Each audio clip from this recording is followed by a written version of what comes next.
While working as an art therapist at a children's residential treatment center, I facilitated 10 weekly art therapy groups. The children who attended these groups had difficulty being in a group setting for various reasons.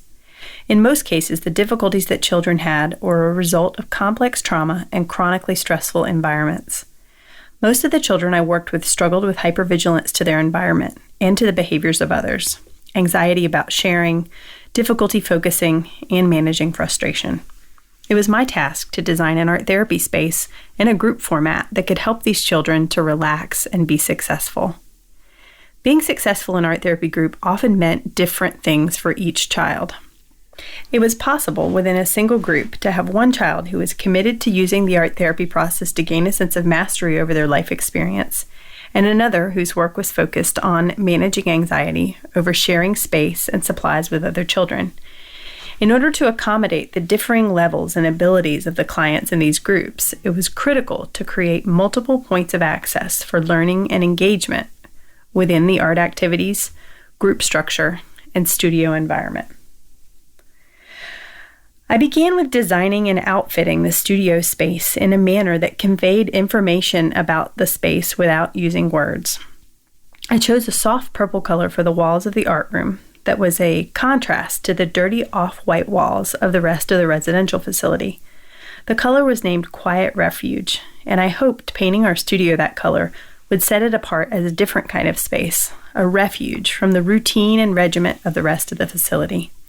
My hope was to convey this to the children and the staff through their experience of the room's color and atmosphere, and not through my words. There was a single art-making table in the center of the room. The table was cleaned often. However, I was careful not to clean all of the art-making remnants from the table's surface. This conveyed wordlessly that the space was meant for art-making, and it was okay for a project to drip or spill over. I was always sure to have the correct number of chairs around the table for the children and staff that were expected at the group. Most children like to sit in their regular seats, even though seats were not assigned. Having the seats in the expected places around the table conveyed metaverbally that I was expecting the group, and that I took notice of where the children liked to be in the space.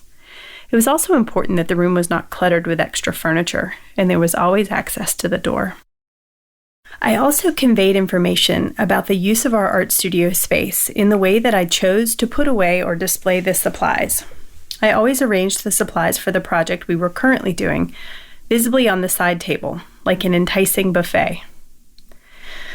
The supplies we were not using that day were neatly put away and labeled in closed drawers and cabinets. This deliberate choice of display allowed the children to get excited about the supplies we were using that day, but to also be aware of the supplies we were not using. Preparing the table of supplies conveyed the message that I had prepared for the group's arrival and I had planned our directive in advance. For children with histories of trauma and neglect, having an organized space, plentiful supplies, and a thoughtfully prepared project helped them to relax, knowing that I had prepared for the group and that I had the environment and the group format under control. The room was interesting and engaging, but not overstimulating. I customarily hung art on the wall across from the studio door that related to our weekly project. When children or staff members passed by the art studio, the changing artwork often engaged and drew people in from the hallway. This visual prompt provided inspiration and ideas, as well as a safe template that could be mimicked or copied if a child wasn't ready to experiment with art yet. A Spider-Man poster signed by Tobey Maguire hung in the studio when we did superhero-inspired projects. This signed poster was highly inspiring, especially since some of the younger children thought the poster was evidence that I had a personal connection to Spider-Man. The poster was a point of access that helped the children to get excited and to engage their imaginations creatively around many weeks of superhero-themed projects. Each week I created a comic strip illustration of the weekly project idea. This comic used both words and pictures to illustrate the steps of the art therapy directive. In our group, I used the comic strip to introduce and to explain the project, and it also provided a visual teaching tool of the steps to the project in case a child needed a reminder of them during group. Illustrating the steps to the project helped children to engage and slow down. The group art therapy projects always changed weekly, but the comic strip format was a familiar touchstone each week for the group. Having a format that children recognized to begin each group and explain the art directive provided a touchstone and a point of access. With a single group, it was possible to have a child who was new and another who had been in treatment over a year. These comic strip directives included projects that offered a range of responses. For example, one project used a piece of bendable wood to invent something. Each child received an identical piece of wood at the start of group, and the inventions they created were revealed at the group's end.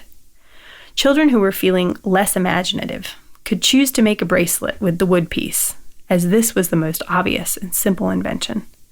Children who were accustomed to art therapy groups could be more daring and experimental with their inventions, linking them to the issues they struggled with or with their life experiences.